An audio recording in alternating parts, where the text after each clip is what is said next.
Hello Mr. Magnason, siamo qui con Magnason che ha appena terminato la sua conferenza al Cinema Teatro e abbiamo qualche domanda per lui che faremo in inglese perché è la sua lingua e spero che tutti possiate capire le risposte che ci darà. So, when we think about climate change, we always have these stereotypical images like polar bears dying and ice melting, and we're kind of tired of seeing all the time the same images. You've thought about a new way of telling the story. Yes, I thought the story was told also in some kind of a distant polar bears or distant islands in the Pacific and distant future. And I wanted to bring the issue closer, both to myself and maybe the readers. And I felt there were many things that in the dialogue about climate change that was a bit distant and cold. The statistics, many of the words were new. So my book is kind of an attempt to claim climate change as a personal issue, and frame it within the scale of what it actually is, mythology, and also observe the language of climate change and help the readers to understand that even though they think they understand climate change, they really don't understand it. And even though I'm writing about it, I don't understand it, because it's the biggest, it's the mother of all issues. And you've said before in your conference, there's nothing rational about what we're doing about climate change, is how we're treating the planet. And so maybe there's no need to use a rational language to communicate about it, and such as all the scientific words that are used. And you're suggesting maybe if we take on a mythological approach, this would help understanding the problem in a better and more closer way. Yes, I deeply respect the science, and but on the other hand, we are stuck in the regime of the market, capitalism, and systems that tell us we are supposed to talk in a special way, and in a way we kind of have cut ourselves away from nature. So I ask myself, the combined excellence of humans, that is our design, our industries, our institutions, our science, the outcome of all that excellence is an Earth going off the rails. So there's nothing rational about that outcome.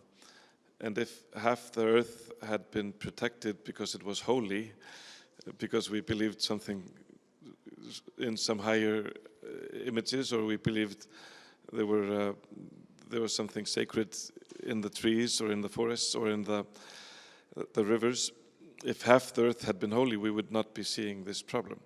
So rather than preaching that, I'm more raising the question and maybe urging also scientists and designers to question themselves, is that car rational?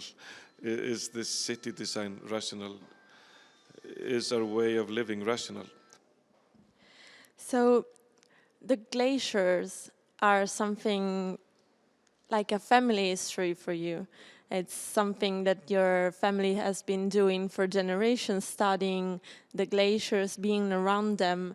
And has this closeness to the problem influenced your aptitude towards climate change and the scientific world around it?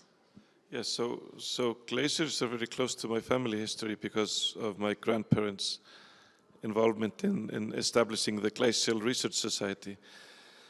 So all of the greatest glacial scientists in Iceland are friends of my grandparents. So I had also both great access to scientists, but also thrilling travel stories of traveling through this very dangerous environment and harsh.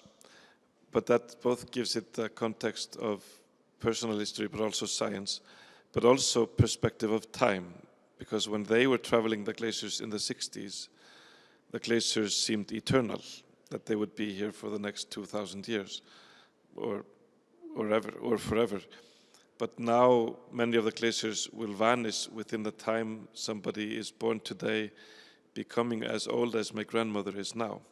So I'm using my grandmother both for stories, for access to science, but also as a timeline, because she's almost 100 years old. So I can measure time through one grandmother, and that's very helpful to make something abstract as time tangible. Yeah, absolutely. And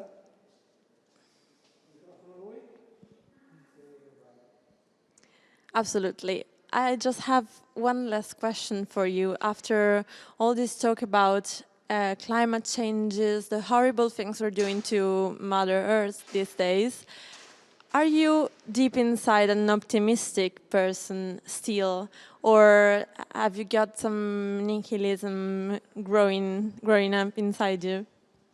Well, I told somebody that just writing the book is a sign of optimism.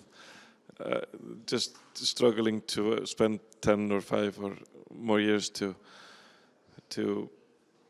work and research and make the book, that is a symbol that I really believe that by publishing the book and informing the public, I can contribute to the huge wave of people that are trying to shift the paradigm, or at least have something to show my children that I did something. When they ask, what did you do? Then I can say, I did this. But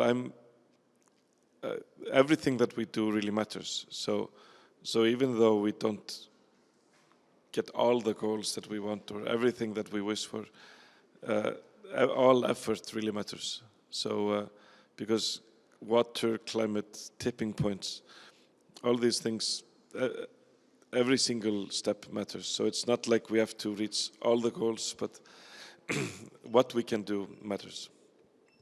Okay, thank you very much.